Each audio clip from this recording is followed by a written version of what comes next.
যে মিসওয়াক হচ্ছে মুখের ফুলত পবিত্রতা অর্জন করার মাধ্যম এবং আল্লাহর সন্তুষ্টি অর্জন করারও মাধ্যম। জোরে বলুন না সুবহানাল্লাহ।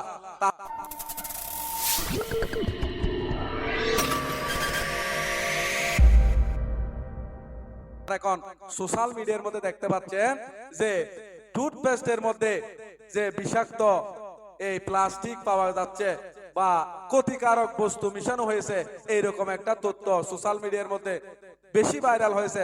আপনারা জানেন কিনা জানেন। দেখুন, আজকে এত বছর পরে এসে টুথপেস্টের মতো নিত্য প্রয়োজনীয় নিত্য ব্যবহারের একটা সামগ্রীতে আমাদের অজান্তে আমাদের ক্ষতিকর জিনিস মিশানো হয়েছে, এটা আমরা এখন জানতেছি। এই জন্য রহমতুল লিল আলামিন ১৩,০০০ বছর আগে আমাদেরকে মিসওয়াক করার বিধান এই জন্য দিয়েছেন। আল্লাহর নবী জানতেন একদিন না একদিন দুনিয়ার কৃত্রিম ব্যবহারিক বস্তুর মধ্যে বন্দার ক্ষতিকারজনক ওই রকম কিছু থাকতে পারে। এই জন্য রহমতুল লিল আলামিন আমাদেরকে ১৩,০০০ বছর আগে মিসওয়াক করার নির্দেশ দিয়ে গিয়েছেন। জোরে বলুন না সুবহানাল্লাহ। দেখুন, আপনার টুথপেস্টের মধ্যে ভেজাল থাকতে পারে, ব্রাশের মধ্যে মাজনের মধ্যে ভেজাল থাকতে পারে, কিন্তু মিসওয়াকের মধ্যে কোনো ভেজাল থাকতে পারে না। তাহলে বোঝা গেল ইসলামের প্রত্যেকটা আমল, ইসলামের প্রত্যেকটা হুকুম একমাত্র বান্দার কল্যাণে। জোরে বলুন না সুবহানাল্লাহ। এজন্য রহমতুল লিল আলামিন নবী বলেছেন, যদি আমার উম্মতের উপর প্রত্যেক নামাজে মিসওয়াক করা কষ্ট বলে মনে না করতাম, লা আমরতুহুম বিসওয়াকে মা কুল্লে সালাতিন, তাহলে আমি রাসূল প্রত্যেক নামাজের মধ্যে মিসওয়াক করার নির্দেশ দিতাম। জোরে বলুন না সুবহানাল্লাহ। অপর হাদিসের মধ্যে আছে যে মিসওয়াক হচ্ছে মুখের ফুলত পবিত্রতা অর্জন করার মাধ্যম এবং আল্লাহর সন্তুষ্টি অর্জন করারও মাধ্যম। জোরে বলুন না সুবহানাল্লাহ।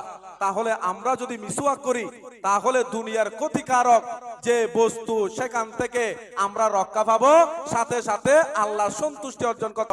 আমরা সন্তুষ্টি অর্জন করার মাধ্যম হিসাবে আমরা মিসওয়াক করতে পারি।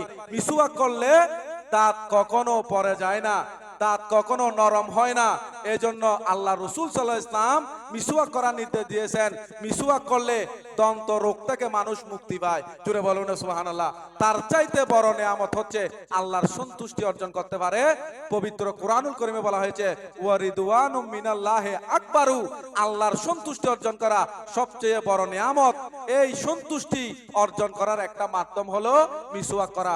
এজন্য আমরা এত বেশি ভয় ভীতি পাওয়ার কোনো কারণ নাই। আমাদের টুথপেস্ট ক্ষতিকার হলে আমরা বর্জন করব। আমরা আজকে থেকে মিসওয়াক শুরু করব।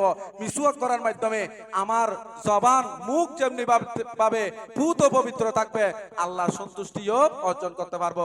আল্লাহ সুবহানাহু ওয়া তাআলা প্রত্যেককে বুঝে আমল করার তৌফিক দান করে সকলে বলে আমিন।